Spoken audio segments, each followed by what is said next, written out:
yung tuturuan, Master? Wala kayo makakapagturo ng hygiene.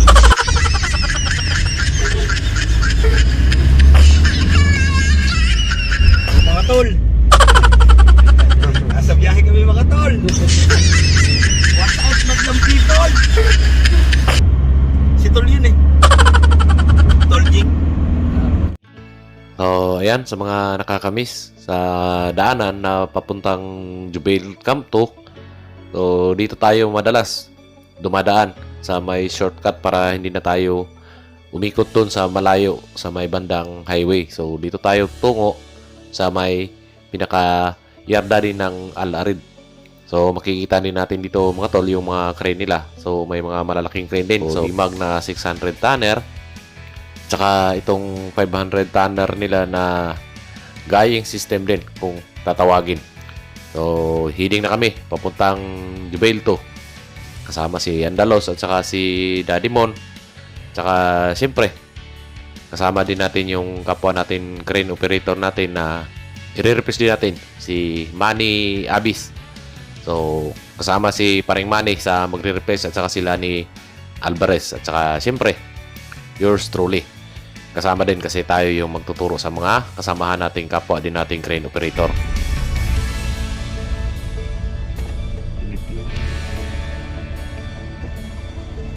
Oh, bata motor Paul! Thank you!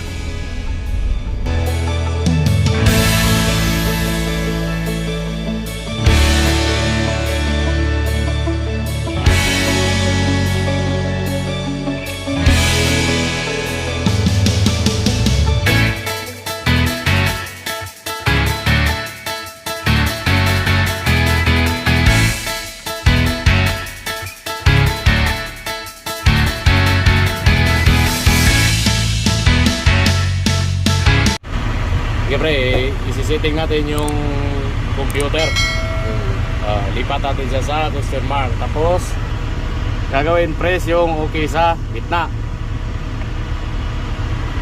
Yung lalabas sa kanya, sa monitor, kanya na yung makikita nyo. So, ngayon, pagpipilian yung outrigger na full extend, mid extend, at saka yung naka-retract. So, ayan, makikita nyo pagka nagpili ng outrigger. Yan, on rubber, pagka sa taas. Dito lang din pinipihit. Yan, pihit-pihit lang din. Ganyan pagka nagpili. So, pagka pinihit dyan, yan nyo dito, naranakbo pagka pinipihit. Tapos, kailangan natin i-select yung full na outrigger. So, dyan. Tapos, press yung gitna. Okay, para ma-confirm. Tapos, yung kasunod na lalabas, yan, counterweight. So, yung counterweight nya, makikita natin na ayan, dalawa. Makapal at saka manipis. So, yung makapal, 10 tons. Yung manipis, 2 tons. So, kaya kailangan 12 tons yung isi-set natin. So, walang counterweight, yung makapal, at saka ito, kasama yung manipis. Tapos, pagka nakaganyan na, confirm natin uli. Press natin yung okay. Tapos, dyan naman, yan yung sunod na lalabas. Pipiliin natin yung boom naman at saka yung gamit natin na hook block. So, kagaya nito ngayon, may naka-attach siya na fly jib. O, ayan. So, yung pipiliin natin dito, yung boom at saka main hook, yung gamit natin na may kasamang fly jib. Kasi pagka pinili natin dito, auxiliary na walang fly jib, main hook na walang fly jib. So, dito natin pipiliin. Tapos, pagka na-confirm, yan, center button uli. Yan na yan ngayon yung lalabas. So, yan yung lagi yung tandaan. Sa M tayo para makapaglipat tayo dun sa teleboom pagka pinalabas natin. So, tandaan nyo, yan yung lalabas sa LMI, sa monitor natin. So, tapos, yung okay na naman. Tapos, ngayon dyan, pipilit na naman tayo sa pinaka winch natin, winch 1. So, confirm pre. Yung pag-confirm, ganon pa rin, okay lang. Press lang yung nasa gitna. Tapos, yan ngayon, pagka halibawang magpili ka ng part line. So, pagka magdagdag ng part line, pihit. Yan, habang pinipihit, tingnan nyo, pagka pinipihit, magbabago din yung pinaka part line. Sige nga pre, papihit pre. Pagka pinipihit, yan, nagbabago yung part line. So naka 4 part line tayo. Yan, yung main hook natin. So kukonfirm natin siya. Press uli yung sa center na button.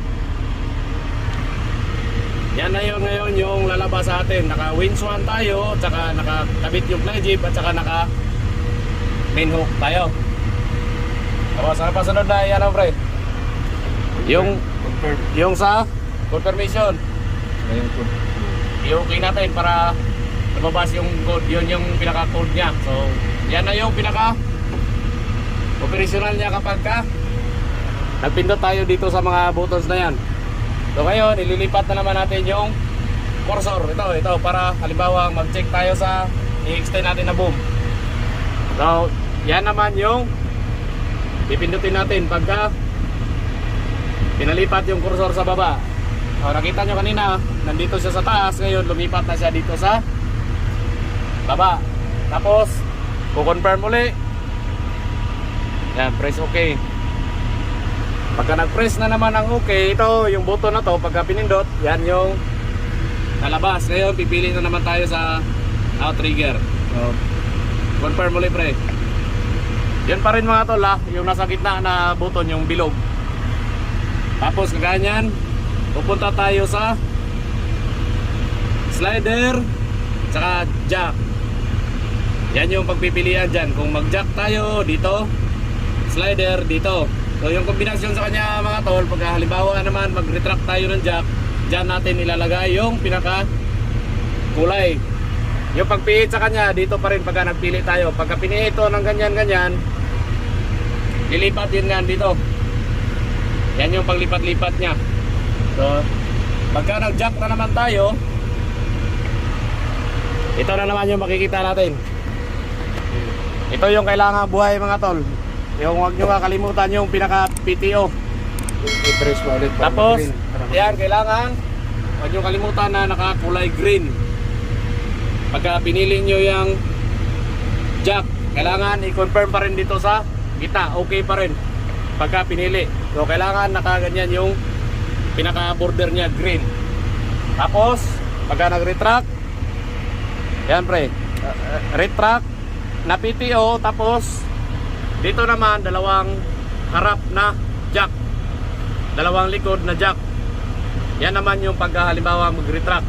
Pagka nag-extend naman, ganon pa rin, dalawang harap, dalawang likod. Tapos dito sa taas, extend ang PTO. Unahin pagpindot yung PTO bago pumindot ng mga buttons doon sa kabila. So ganon lang siya kabilis mga tol. Sa slider naman, ganon din yung gagawin natin. So lipat yung slider. Nakalimutan mo na pre. So ayan, ganyan lang. Pihit-pihit lang din. Tapos slider, ganon uli yung proseso. Pindot pa rin sa gitna, confirm. Tapos slider na dalawa sa harap, slider na dalawa sa likod. Tapos dito PTO, extend at saka retract. So ganoon lang siya kabilis gamitin mga tol. Hindi siya mahirap gawin. Tapos balik na natin siya dun sa normal pre. Skip na tayo no? Oo. Dito muna. Press OK. Yan, babalik siya sa configuration na ganyan pagka inilipat natin doon sa pinaka base nya. O ganun lang mga tol, hindi siya mahirap gawin. Tapos pagka naglipat tayo sa boom, yan pa rin pre. Para makita nila pagka halimbawa ang video. So ganyan, yan yung pag ano ng tele kapag pipili tayo. So pagka ito, T1, yung lalabas, yung pinaka puno. Pagka tilito naman, lalabas yung pinakatatlong section. So yung pagpihit sa kanya, ganyan pa rin, pihit-pihit lang. Pag pinihit dyan, lumilipat din dito yung pinaka border na kulay orange. Tapos pagka i-confirm mo, halimbawa, gan, malaki na boom, unang papalabasin. So T1 yung pipiliin. Tapos mag-press ka dyan ng okay sa gitna. Yung paglipat, ikot-ikot na din yung pinaka cursor nya. So ganun lang yung gagamitin natin pagka halimbawang maglipat tayo ng boom. So ano pa pre, yung dito, isaglit na lang natin to dito. So ito, parking brake, ilaw, tapos ito sa 2-wheel at saka sa 4-wheel, hazard, engine RPM, dagdag, bawas. Yan. O, ganun lang. Ito naman, sa cambio. So, parang sa forklift lang din. Angat, tapos tulak, tapos balik. Pagka reverse. So, hindi siya mahirap maintindihan mga tol. Pag-preno muna lang. O, pedal, gas, brake, extend retract ng boom, saka pinaka swing brake. So ito yung mechanical na swing lock. Ito rin mechanical swing lock din kasama. Ito bypass. O ito rin bypass. Wala tirahin na naman makulat. So ganun lang mga tol. Hindi mahirap gawin yung pinaka niya. Tapos ito bubble level, emergency stop. Tapos ito yung mga individual na lock mga tol sa bawat function. So kagaya niyan, pagka binuhay yung PTO, naka kulay green, so functional siya. So pagka pinatay dito, bawat isa, so kagaya niyan pre, yung boom up, boom down, patayin mo pre. Boom up, boom down, so dito yung nawala na kulay green, wala. So yung swing pre, patayin mo yung swing. Ito. Pag pinatay yung swing, nagkulay orange doon. So dito naman sa kabila, yan naman yung natin, yung logo na swing. So lahat yan, hindi naman mahirap maintindihan mga tol. May extend retract. Yan, sa tilt ng cabin. Tapos ito,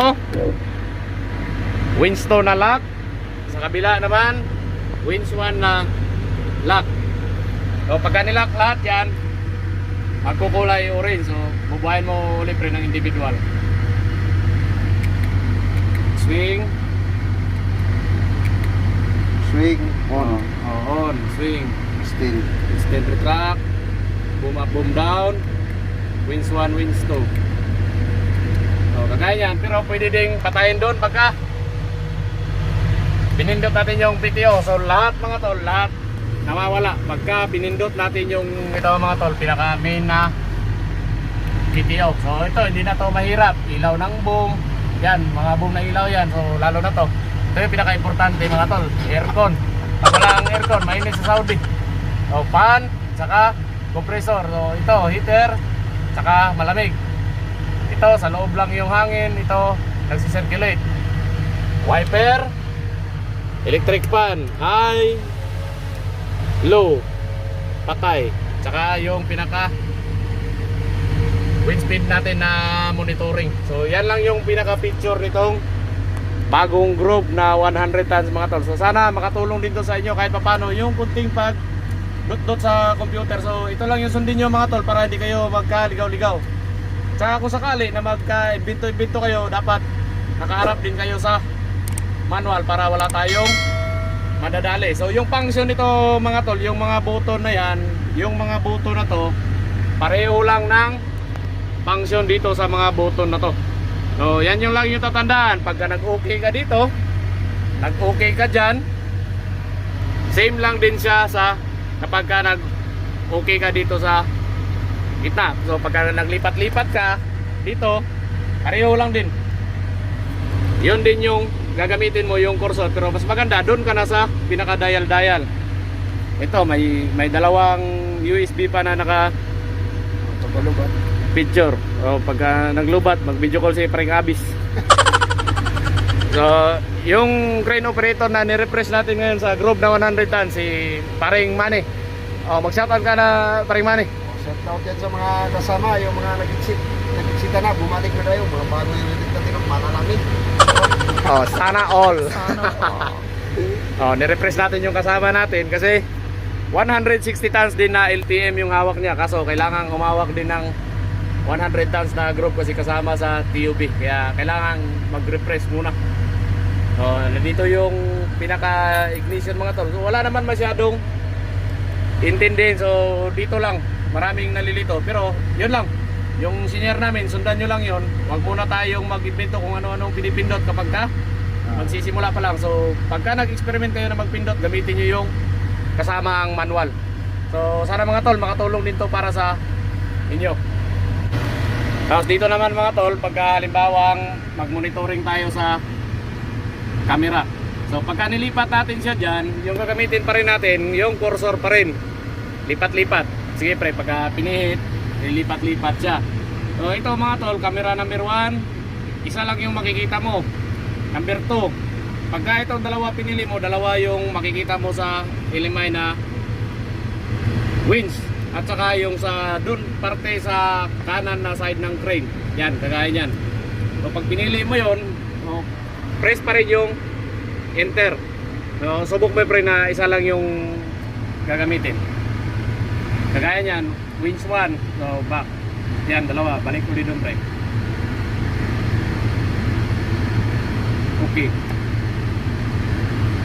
Tapos punta sa camera, pagka pinili mo isa lang, Okay. oh, okay, winch lang yung nakikita. Tapos pagka yung dalawa, number 2, doon naman sa kabila yung makikita. Kaya maganda na gamitin sa kanya yung 1 and 2. Lang press. Okay, tuloy-tuloy lang yung pag-press. Kukusang lilipat hanggang sa bumalik ka sa dalawang winch. So, ganun lang mga tol. Hindi naman talaga mahirap yung mga settings dito sa taas. Saka ito din pala mga tol sa steering, yung rear steer. Steer ng gulong sa likod. So pihit papuntang kaliwa, pihit papuntang kanan. Tapos ayan mga tol, meron pa tayong picture dito. So ito yung pinaka relay ng crane mga tol. So emergency stop at saka pinaka relay. So yan lang yung pinaka picture niya. So nandun yung swing lock.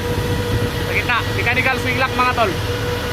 Ito lang yung pangit sa group mga tol, napakaingay talaga.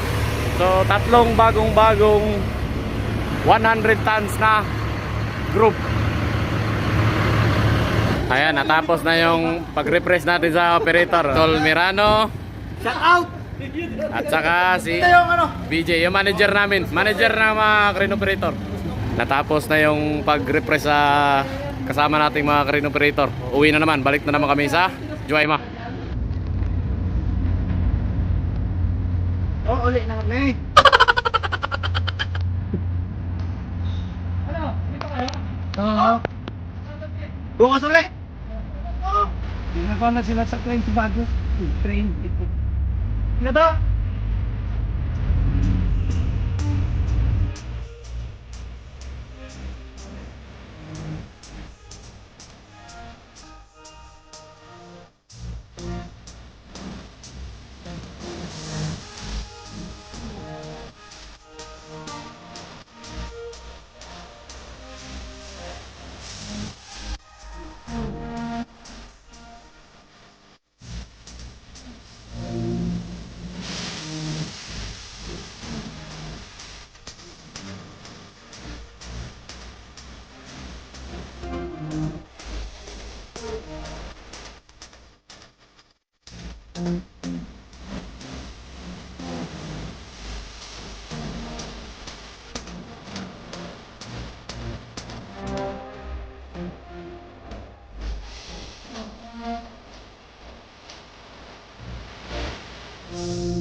Dito yung daan ng Bray, papunta ron.